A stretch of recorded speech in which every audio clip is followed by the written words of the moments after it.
Day 15 of weight loss journey, जहाँ पे हमें वेट तो रिड्यूस करना ही है, उसके साथ साथ अपनी हैबिट्स को भी ठीक करना है। तो सुबह मॉर्निंग में मैंने ले ली है ब्लैक कॉफ़ी मैं जिम जाने से पहले लेती हूँ। सबसे पहले मैं सुबह तकरीबन 7 बजे उठ जाती हूँ। 7 बजे उठने के बाद अपने बच्चों को रेडी करके उनका लंच बॉक्स बना के उन्हें नाश्ता करवा कर उसके बाद मैं जिम जाती हूँ। जिम जाने से पहले ब्लैक कॉफ़ी ले लेती हूँ और जब जिम से वापस आती हूँ तब मैं नाश्ता करती हूँ। तो ऑलमोस्ट मुझे 12 बज जाते हैं जिम से आते हुए।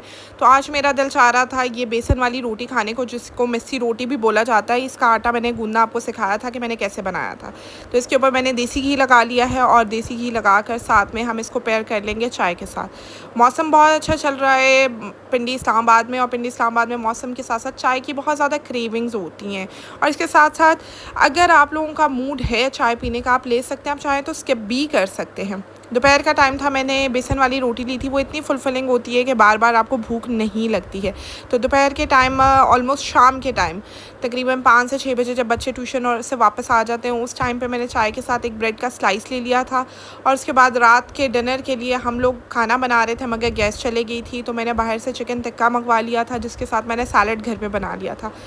प्रोबायोटिक्स आपकी डाइट में होना बहुत ज़रूरी है। सब चीज़ों का आपको ध्यान रखना है। एक बैलेंस डाइट लेनी है जिससे कि आपके बाल नहीं गिरे, स्किन नहीं ख़राब हो, हर एक चीज़ का ख्याल रखना है। डाइट करने का मकसद हरगिज़ ये नहीं होता कि आप सब कुछ छोड़ दें, उसके बाद आप डाइट तो कर लें, उसके बाद आपके फेस के ऊपर वो नज़र ही ना आए, आपके फेस पे ग्लो ही ख़त्म हो जाए। यहाँ पे हम लोगों ने मिक्स सैलड लिया था, उसमें दही शामिल कर लिया था, और दही शामिल करने के बाद मैं अपनी जितनी भी मील्स हैं उसको विदिन कैलोरीज़ ले रही होती हूँ। कैलोरीज़ से बाहर जाके कुछ भी नहीं कर रही होती, और इवन मैं उससे कम ही खा पाती हूँ क्योंकि मेरी भूख शायद स्केड्यूल टाइट होने की वजह से बहुत ज़्यादा कम हो गई है, या फिर रूटीन ऐसी है कि मुझसे अब इतना खाया नहीं जा रहा। मतलब मोस्टली जैसे क्रेविंग्स होती थी, मैं मीठे की बहुत ज़्यादा शौकीन हूँ, तो मीठा भी इतना ज़्यादा मुझसे अब नहीं खाया जाता। इतना ज़्यादा क्या, कुछ भी नहीं हम लोग खा रहे। और शाम को चिकन टिक्का मंगवा लिया था। चिकन टिक्का को मैंने पेयर किया था रायते के साथ, और ये पूरा चिकन टिक्का मैंने अपने लिए मंगवाया था। बासत की रोटी के साथ था, मेरा विदाउट रोटी था, और ये भी मुझसे पूरा ख़त्म नहीं हुआ था। मैंने आधे से भी कम इसको खाया था।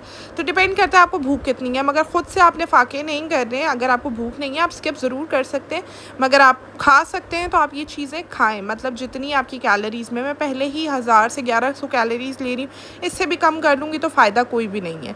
तो यहाँ पे बासत की रोटी के साथ ही मैंने 2-3 रोटी के नवाले लिए, मगर मुझसे नहीं खाई गई। मैंने हाफ़ चिकन टिक्का खाया था और अल्हम्दुलिल्लाह मेरा पेट भर गया था। और यहाँ पे हमारा डे एंड होता है, और इसके साथ साथ मेरा सिर्फ वेट लूज़ नहीं हो रहा है, इंचेस बहुत अच्छे तरीके से कम हो रहे हैं, जो कि मेरे लिए बहुत अच्छी बात है। फ़ैट मेरा जो है पेयर शेप बॉडी है, तो लोअर बॉडी में बहुत ज़्यादा था। लास्ट में मैंने इसको लिया था ग्रीन टी के साथ। Thank you so much.